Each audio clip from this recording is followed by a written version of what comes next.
So guys, the United States is asking the Tinubu's government to act fast. Take a look at this headline. It says, disarm the militias, bring them to justice. US lawmakers warn Nigerian government, condemn slow actions. US want to see the Tinubu's government acting fast. Many people have also accused Tinubu of, a kind of keeping silent and not really acting the way it's supposed to act, especially as regards to the name of terror financiers that was handed over to Nigeria that the Buhari's government refused to look into. So guys, let me quickly take you through some of these reactions from Nigerians after the US government is asking the Tinubu's government to act fast. This person says, it is beyond disgraceful that foreign lawmakers are the ones calling out the failures of our sovereign state and not the clowns in the Nigerian National Assembly who are debating silly bills, defecting and eating rice in Remi's house. How did we fall so low as a nation? This other person here says, this is just unfair to act. No reasonable and functional government negotiates with terrorists. If you do, you can't stop and terrorism will continue with rippling effect. And now this other person here said, this is the simplest solution. Tinubu will either bring them to justice or his administration will face ugly justice, beginning with the leaking of his drug files in America. And this other person said, the United States should understand that our leaders here tend to prioritize winning votes over protecting and valuing human lives. Their focus is often on political gain rather than addressing the real needs and well-being of the people. So guys, these are some of the reactions from Nigeria. Now take a look at this reaction. Just take a look at what this man said to an Arise TV anchor. If you know the financiers, you don't try them in public. A lot of them are being under the scrutiny. They've been under the scrutiny for a long while. No, but these are not trial is different from tracking by scrutiny. Yeah, I mean trial. I mean identified. Yeah, but why is it hidden? I don't understand. Some of them local, international. Right. So trust me, it's not as if the government is not doing anything. The government has done a lot in recent times under the administration of Bola Ahmed Tinubu. A lot is being done. A lot of them can't even ever think of financing anybody anymore. Yeah, but so who are these people? Work is in progress. Who are these people? Why can't we know who they are? No, the security. I don't know how you mean. You don't put their names. If somebody is a criminal and is killing people and has led to the deaths of people, it is a major success for the government if that person is brought to book. Yes, and it shows the rest of us that the government is doing. A responsible government would also showcase that person at the appropriate time. And when might that be? Very soon. Very, very, very soon. Trust me, work is in progress. The government is working. They're tracking. They're trying these people. And there's a lot of international help as well. Right. That is helping us bring them to book. Also, a human rights lawyer has lambasted the northern leaders, northern governors who had an emergency meeting recently in Kaduna State, pledging to be contributing 1 billion naira monthly to fight insecurity. They also approved state policing. They have always resisted state policing, but because the pressure of the United States is on Nigeria now, finally the North is accepting state policing. They also said they are going to be suspending mining activities in their region. Now, this human rights lawyer has lambasted them. But before we get into that, don't forget that the former CDS has come out to say that some politicians are the ones sponsoring insecurity in Nigeria. That they are the ones sponsoring insecurity in Nigeria. We also have this politician who also said they use them for political gain. Like you can see here, the former chief of defense staff said some politicians finance terrorism in Nigeria, but trials, names kept secret, says former defense chief of staff Lucky Irabo. And this is another northerner who said they brought them from Mali, Sierra Leone, Senegal, other places to win 2015 election. After election, they refused to leave, they refused to go back. So guys, now a human rights lawyer is lambasting the northern elders, that they are the ones that groom terrorists in Nigeria, and now they are looking for solution. Let me read it exactly how he wrote it on the Twitter space. He said, the hypocrisy of northern leaders. You cannot fuel insecurity for years and now pretend to seek solution. The attention of the public has been drawn to the communique issued by the 19 northern governors and the Northern Traditional Rulers Council after their emergency meeting in Kaduna, where they called out for 6 months suspension of mining activities, a 1 billion monthly regional security fund, and a full support for state police. While these resolutions appear bold on the surface, Nigerians must not forget the historical truth. The very same northern political, religious, traditional elites who now claim to be searching for solutions are the ones who created, nurtured, defended, and protected the insecurity consuming Nigeria today. Northern leaders legitimized, he started with number 1. Northern leaders legitimized, romanticized bandits for years. Influential northern politicians, clerics, community leaders openly describe bandits as freedom fighters, peacemakers, individuals to be negotiated with, compensated, and granted amnesty. Some even provided them with moral justification and political cover. They refused to label them as terrorists, preferring weak euphemism like misguided youths. Today, those same leaders now want Nigeria to believe they are suddenly ready to confront the monster they created, that they created terrorism in Nigeria.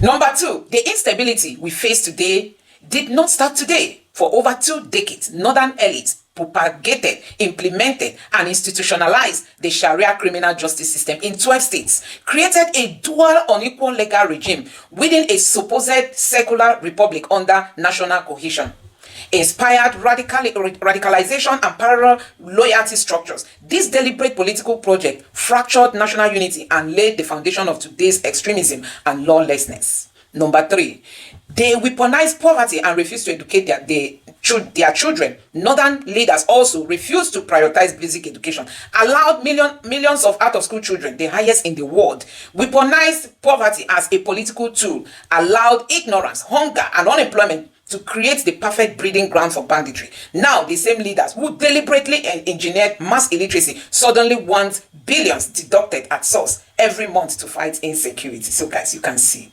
Number 4, illegal mining has funded banditry for years. Communities screamed, experts warned, security agencies reported it. Northern leaders ignored every alarm until their own political and economic interests came under threat. A 6-month mining suspension is not a courageous move. It is a late admission of complicity. Number 5, the same elites who shielded terror financiers, negotiated with criminals, paid ransom under the table, released arrested bandits to maintain peace, are now calling for state police. He went ahead to say, if established without strict check, state police in the hands of governors who cannot even manage education, transparency, or local government autonomy may become instruments of ethnic domination, tools for political thuggery, paramilitary wing for entrenched interests, legalized banditry under state authority. Number 6, if northern leaders are serious about ending insecurity, they must first admit we caused this. They must also undo their past mistakes, dismantle ideological support for banditry, end selective justice, reinforce constitutional supremacy over Sharia criminal law, mandate compulsory education for all children, punish terror financiers, stop shielding extremist clerics and warlords, empower communities instead of silencing them. Until then, no communique or 1 billion naira deduction can rescue the North from the fire its leaders ignited. Northern Nigeria's insecurity is not an accident. It is the direct product of decades of elite decision, ideological extremism, political hypocrisy, and social engineering. He went further to say that the same hands that fertilize the soil of banditry cannot pretend to be the gardeners of peace today. Nigeria must refuse to be deceived again. Hey, that the northern leaders are deceiving Nigerians, that they are the ones that, helped these terror guys to get to where they are today. So they cannot deceive Nigerians as if they are against it. So guys, I'm just going to allow you to take a look at this video where another northern leader is here lambasting the northerners for causing insecurity. Although this one is a Christian, but he said it the way it is. Take your time, watch this video, and let me know your thoughts in the comment section below. Please don't forget to subscribe to the channel and turn on the bell notification. Thank you. Well, this is just a panicky approach to security. When you wake up and say you are contributing $1 billion naira every month times 19 billion naira, to do what with that money? Where is the blueprint? What are they going to do in specific with that money? When you have no blueprint and you gather money, you file up money, the money will end up either being squandered or will be wasted away. Nothing to implement it on. Number 2, they are running away from the reality on ground. The reality on ground is that there is a linear, direct, indirect, and tangential relationship between poverty, unemployment, illiteracy, and insecurity. They can surrender the entire budget of the state if they like. But as long as there is no investment in education, in agriculture, in youth training, in so many critical factors and infrastructure. For that long, they can continue contributing any amount of money they want, but security is going to elude them. As long as they don't checkmate themselves, the extravagant expenditures being incurred by most of the governors explains why there is no security, not only in the north, but all over the country. When you find at the main cost of local and foreign travel by a governor, golfing more than 30 billion naira in 1 year, actually in less than 1 year, and you go to the same state, go to the Ministry for Health, you find the entire budget for the whole ministry for over 8-9 million people is less than 10 billion naira. If you go to Ministry for Youth and Women Affairs, the amount budgeted is less than 2 billion naira. If you go to agriculture, the amount is less than 10 billion naira. But in the office of a particular governor, 30 billion, 40 billion allocated for what? For admin and traveling. Anybody with that mentality and is telling you that he's serious about security is only deceiving himself and also deceiving you. We need to have a practical approach. When you say you want state police, how, when? People have been calling for this state police for the last 10 years. They have been ignoring it. Now they want state police. What approach? Which structure is on ground for the state police? State police is very, very desirable. I am for state police, but not in the fire brigade approach. There is no state in Nigeria that doesn't have retired DIG, retired AIG, retired director DSS, retired director from prisons, retired director from immigration, retired director from civil defense, but they are not tapping into the experiences of these retirees who know the game better than anybody. Rather, some of them see them as enemies. As long as we don't bring in critical stakeholders, as long as government doesn't discharge its own responsibilities, as long as monies are being squandered and spent at will, for that long we'll just continue crying about insecurity, but insecurity will continue to challenge us. Yeah, Mr. Mahdi, if I may comment, I know you've raised concern about lack of prudence on the part. I think it's across board, from federal government to state, where we've said, a friend of mine would say, is the moral hazard they have to bear for emotionally unintelligent expenditure, given the paucity of funds that we have as a people, yet we see them spending this money.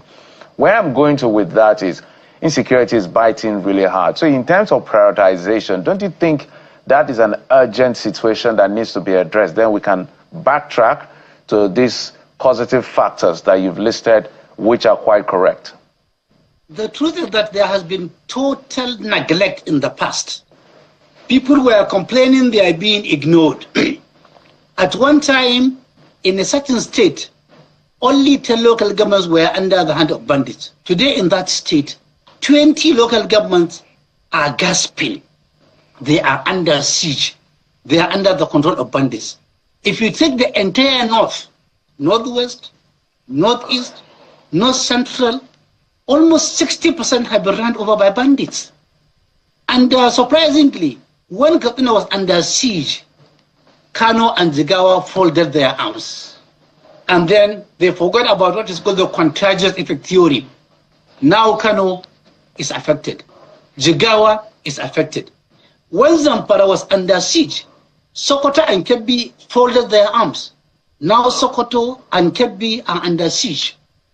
Now, if you go to Niger axis, it's over now to Kogi, it's now to Kwara, it's now to Edo, it's Ondo.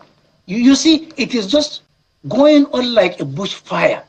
It is now a national disaster on account of total neglect and ignoring of clarion calls of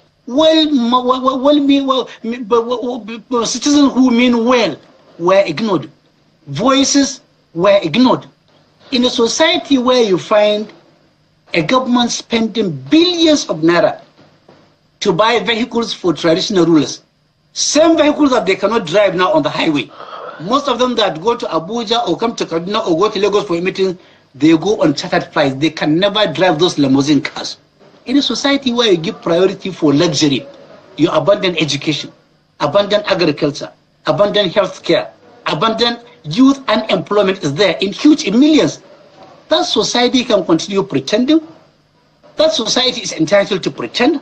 Those leaders are entitled to their own make-believe, but insecurity will continue being a challenge as long as we don't do the right thing. As long as we don't spend money meant for the public in the interest of the public.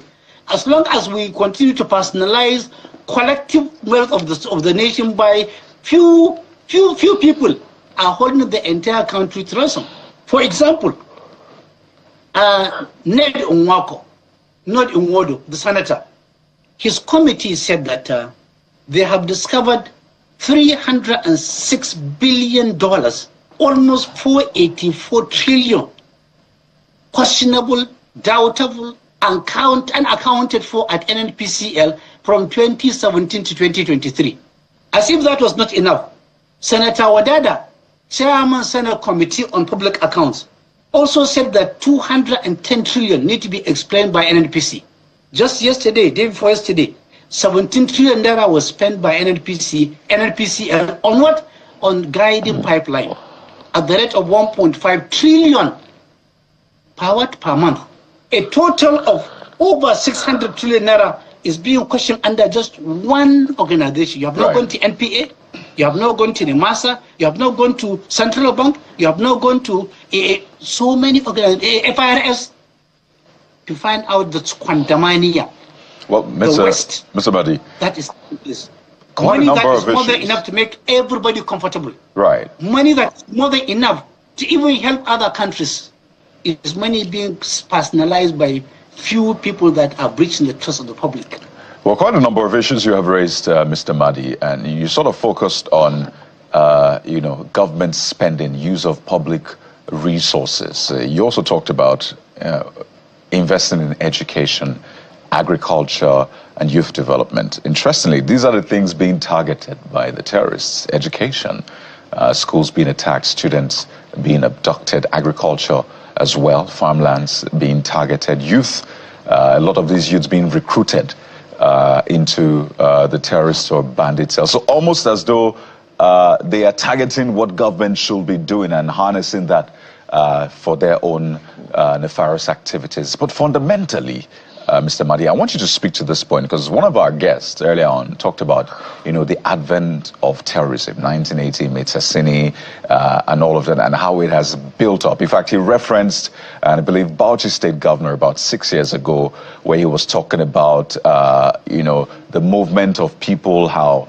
people can actually move and they shouldn't have restrictions and all of that. And these communities have said time and again that one, we know where these terrorists are hiding. We don't think government is doing enough. In fact, government also know where these people are hiding. So I wonder for you, what is the fundamental issue here that looks like is holding government back from acting? When I say government, I mean government, security agencies, and the rest. Are they afraid, and what are they afraid of? No, just look at the manner and the pattern and the processes through which leaders emerge in Nigeria. Here you are in a country where a person in a locality, and every locality, is a well-known criminal, well-known lawbreaker, well-known offender, known to everybody. Yet, somewhere, somehow, that person emerges to become a local government chairman, a councillor, to become a member House of Assembly, to become member House of Reps, a senator, a governor. He can occupy the highest office in Nigeria. A person that emerges through that process, fully aware of his credentials as a criminal, will be a person that will have no courage, will have no guts, will have no audacity, will have no temerity to checkmate crime because he is part of the crime cycle. Number two, we abandoned competence for anything goes. Just look at what is happening now. Open your eyes well. Look at the entire political horizon. See the people in charge. You will cry for Nigeria. It's only in Nigeria where somebody who was in prison, charged for murder of a cabinet minister, collected his nomination form while in prison, filled in the form, was not even there during the convention, was given the ticket, and he became a senator while in the prison. And up to now, the case of about that minister that he is suspected to have facilitated in killing is still nowhere in the courts. In a society where somebody is facing EFCC charges of multi-billion naira fraud from his own state, he was being charged to court almost a week, in the next 1 week. The moment his name emerged as a ministerial nominee, the investigation went down completely. He appeared at the Senate, he was cleared. Everybody looked away from that crime. Many of them are there in the National Assembly, State Assembly, at local government level, at every strata of the society. A society where criminals are being celebrated, criminals are being compensated in a manner of speaking. That society must go into prayers. In a society where you negotiate with criminals, you give money to criminals, you give cash to criminals, you even surrender yourself to criminals. That society is a society that must go on prayers. It's a society that must ask its own honest question. Are we willing to go down completely, or are we willing to save ourselves? Well, apparently, Nigerians, both the leaders and the led, are not willing to save a society. Well, Mr. Madi, pardon me to quickly come in here. Sunk down. Pardon me to quickly come in here. And you've talked about drastic measures. The Minister of Defense resigned late yesterday on health grounds, and there's going to be security rejigging, we imagine. I remember in 2014, then President Goodluck Jonathan, just right after the abduction of Chibok girls, 200 and something of them, was asked to resign by now President Bola Tinubu. Over 300 students have been abducted in Niger State, and more being abducted. Is it fair to then call on the president to resign, as a lot of people have called, saying that the figures look even worse than then, during Jonathan's time? You see, it is what is called nemesis and karma. Jonathan was blackmailed. Using what? Using Boko Haram. By who?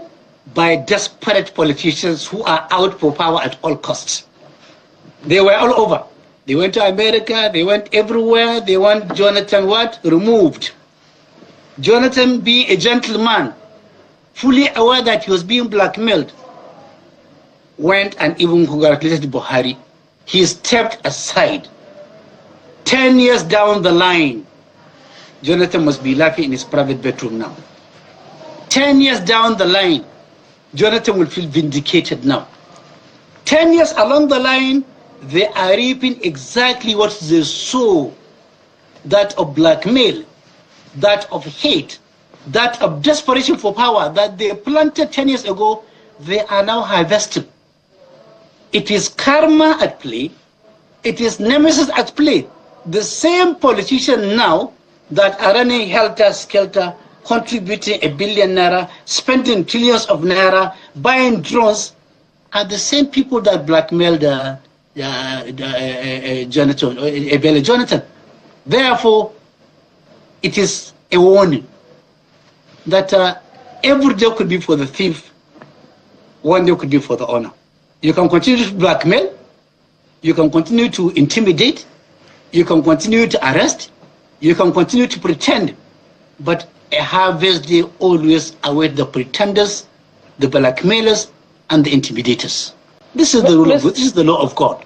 Mr. Mahdi, you're making very weighty, comments, or if you like, allegations, as the case may be. You say back then, desperate politicians using Boko Haram blackmailed former President Jonathan, and they're the same who are now buying equipment, who are buying drones. It seems like this will not go away in the polity. Just yesterday, ex-CDS General Rabo was saying that some politicians are funding terrorism. Prior to that time, some other speakers have said there are certain persons, even in the government, that are funding terrorism. How does that relate really to also, or contrasts with the decision of the northern governors to suspend mining in the north.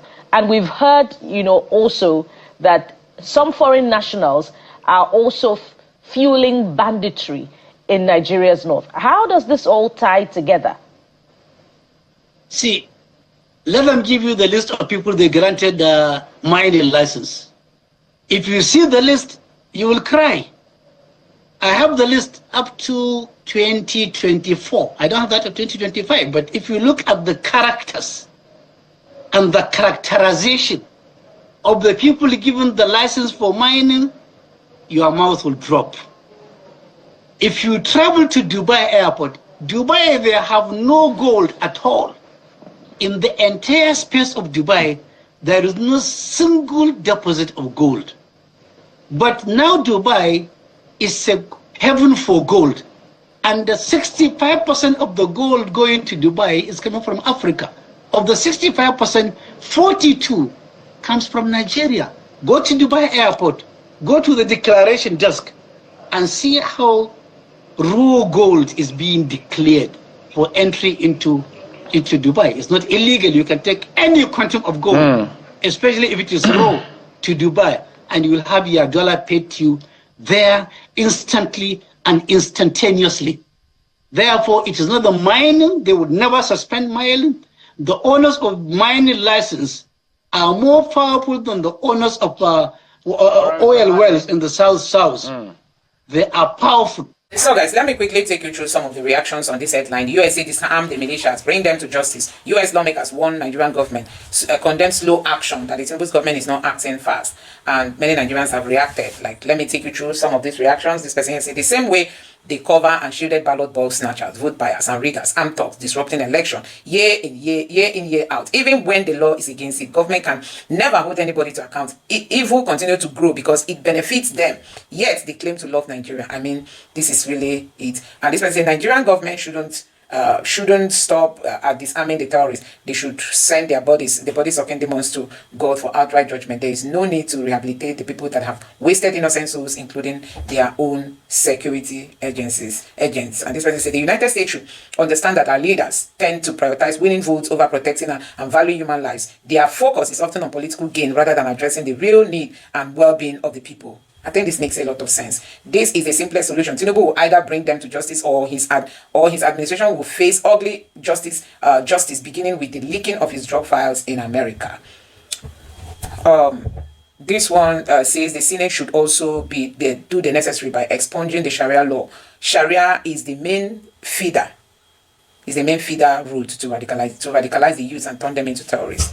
And this one here says from all indications, Tinubu is still wickedly and unwilling to use the Nigerian military and other security agencies to ruthlessly annihilate those satanic Islamic terrorists who are operating and committing genocide against Nigerians, particularly Christians in the country. If the government do slow action, it will have done better. They do no action. So guys, I don't know what you make of this. Let me know your thoughts in the comment section below.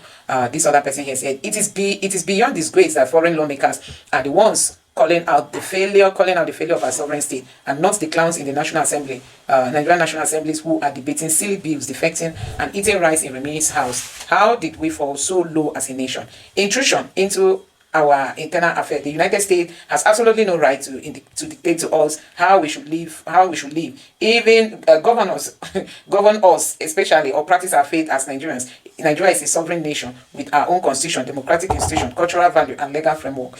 Anyway, this should be another. Anybody that is at this time still condemning Trump, it's not somebody who likes this country. This person said they are indeed very slow and not taking action, but they are fast to send nnamdi Kanu to prison in Sokoto. Different law of Christians and different laws for Muslims. Disarm them, bring justice. Nigerian government is probably busy counting pens. So guys, let me know your thoughts in the comment section below. Thank you.